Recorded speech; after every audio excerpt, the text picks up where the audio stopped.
আসসালামু আলাইকুম viewers, Nusrat cooking স্টুডিওর আজকের আয়োজনে সবাইকে স্বাগত জানাচ্ছি নতুন আরেকটি রেসিপি দেখার জন্য। পোয়া পিঠা, তেলের পিঠা কিংবা মালপোয়া, যে নামেই ডাকুক না কেন, এই পিঠাটা খায়নি এমন কেউ আছে বলে আমার মনে হয় না। তৈরি করা খুবই সহজ, আবার সেই সাথে খুবই জনপ্রিয় এই পিঠার রেসিপিটাই আজকে আপনাদের সাথে শেয়ার করছি। আশা করছি আমার আজকের ভিডিওটা সবার ভালো লাগবে। রেসিপিটা ভালো লাগলে অবশ্যই চ্যানেলটি সাবস্ক্রাইব করে এবং পাশে থাকা বেল বাটনটি অন করে দিয়ে আমাদের সাথেই থাকবেন। যাই হোক, কথা না বাড়িয়ে চলুন এবার মূল রেসিপিতে চলে যাই।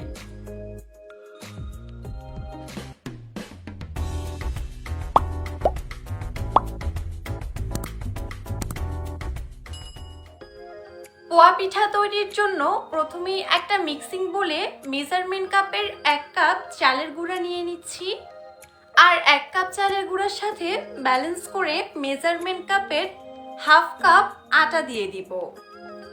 চালের গুঁড়াটা যদি বাড়িয়ে নেন তাহলে সেই পরিমাণ অনুযায়ী আটাটাও বাড়িয়ে নিতে হবে। এবার এখানে স্বাদ মতো লবণ দিয়ে দিব, আর তারপর একটা উইক্স দিয়ে প্রথমে এই শুকনো উপকরণগুলো একটু মিশিয়ে নিব। এইবার পিঠায় মিষ্টির জন্য ঝোলা গুড় অ্যাড করে দিচ্ছি।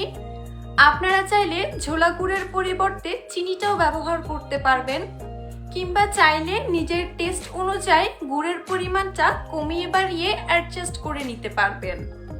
তবে আমার কাছে গুড় দিয়ে কিন্তু এই পিঠাটা খেতে বেশি ভালো লাগে। যাই হোক, এবার একটা উইক্স দিয়ে এই সব কিছু একসাথে মিশিয়ে নিব। সেই সাথে অল্প অল্প করে কুসুম গরম পানি অ্যাড করে দিব। একসাথে অনেকটা পানি না দিয়ে পরিমাণ মতো অল্প অল্প করে পানি অ্যাড করতে হবে, আর সেই সাথে উইক্স দিয়ে এইভাবে ঘুরিয়ে ঘুরিয়ে পিঠার সম্পূর্ণ ব্যাটারটা খুব স্মুথলি মিক্সড করে নিতে হবে। তো আমার কাছে মনে হচ্ছে ব্যাটারটা এখনো একটু ঘন হয়ে গিয়েছে। পিঠার জন্য ব্যাটারটা আরো একটু পাতলা করতে হবে, যার কারণে আমি এখানে আরো কিছুটা পানি অ্যাড করে দিচ্ছি। আপনারা ব্যাটারের ঘনত্বটা বুঝে সে পরিমাণে অল্প অল্প করে পানি অ্যাড করবেন, আর একটু সময় নিয়ে পিঠার এই ব্যাটারটা খুব ভালো করে মিক্সড করে নেবেন।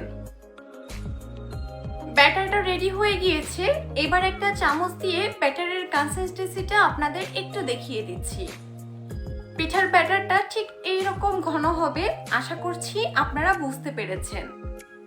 যাই হোক, পিঠার ব্যাটার তো রেডি। এবার আমরা পিঠা তৈরি করতে চুলায় চলে যাব।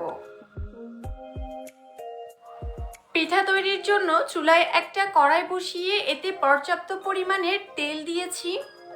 পিঠার কিছুটা ব্যাটার এই তেলে দিয়ে একটু চেক করে নিচ্ছি পিঠা তৈরির জন্য তেলটা ঠিকঠাকভাবে গরম হয়েছে কিনা। এবার এখানে মেজারমেন্ট কাপে করে 1/2 কাপ পিঠার ব্যাটার দিয়ে দিচ্ছি। আপনারা চাইলে পিঠা তৈরির জন্য একটু বড় টাইপের গোল চামচগুলোও ব্যবহার করতে পারেন। আমি মেজারমেন্ট কাপে করে পিঠাটা বানাচ্ছি, এতে করে সবগুলো পিঠার মাপ সমান হবে। পিঠাটা দেওয়ার পর একটু অপেক্ষা করব প্রথম এক পাশ হয়ে আসার জন্য।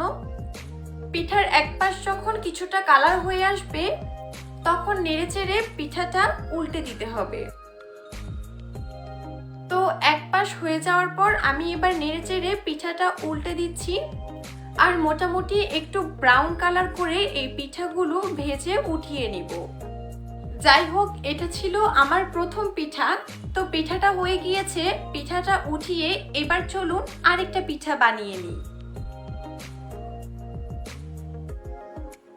আরেকটা পিঠা তৈরির জন্য আবারও মেজারমেন্ট কাপের 1/2 কাপ ব্যাটার দিয়ে দিচ্ছি, আর তারপর একটু অপেক্ষা করব প্রথমে এক পাশ হয়ে আসার জন্য। প্রথম পর্যায়ে যখন এক পাশ কিছুটা কালার হয়ে আসবে তখন পিঠাটা একটু নেড়েচেড়ে এবার উল্টে দিতে হবে। দেখতে পাচ্ছেন পিঠাটা কত সুন্দর ফুলে উঠেছে। তো এভাবে করেই আমি বাকি পিঠাগুলো বানিয়ে নিয়েছি। সবগুলো পিঠা বানিয়ে পরিবেশন করে নিয়েছি। আশা করছি দেখতেই পাচ্ছেন পিঠাগুলো কতটা সুন্দর এবং পারফেক্ট হয়েছে। তো এটাই ছিল আমার আজকের রেসিপিটা ভালো লাগলে অবশ্যই ফ্রেন্ডস এবং ফ্যামিলির সাথে শেয়ার করবেন। সেই সাথে আমার আজকের ভিডিওতে একটা লাইক দিয়ে এবং আমাদের চ্যানেলটি সাবস্ক্রাইব করে পাশে থাকা বেল বাটনটি অন করে দিয়ে সাথেই থাকবেন, কারণ আপনাদের এই লাইক, কমেন্ট এবং শেয়ারগুলো আমাকে অনেকটা উৎসাহ যোগায়। তো আজকের মতো এখানে বিদায় নিচ্ছি। সবাই ভালো থাকবেন, সুস্থ থাকবেন, অবশ্যই আমাদের সাথেই থাকবেন। Thank you for watching my video and আল্লাহ হাফেজ।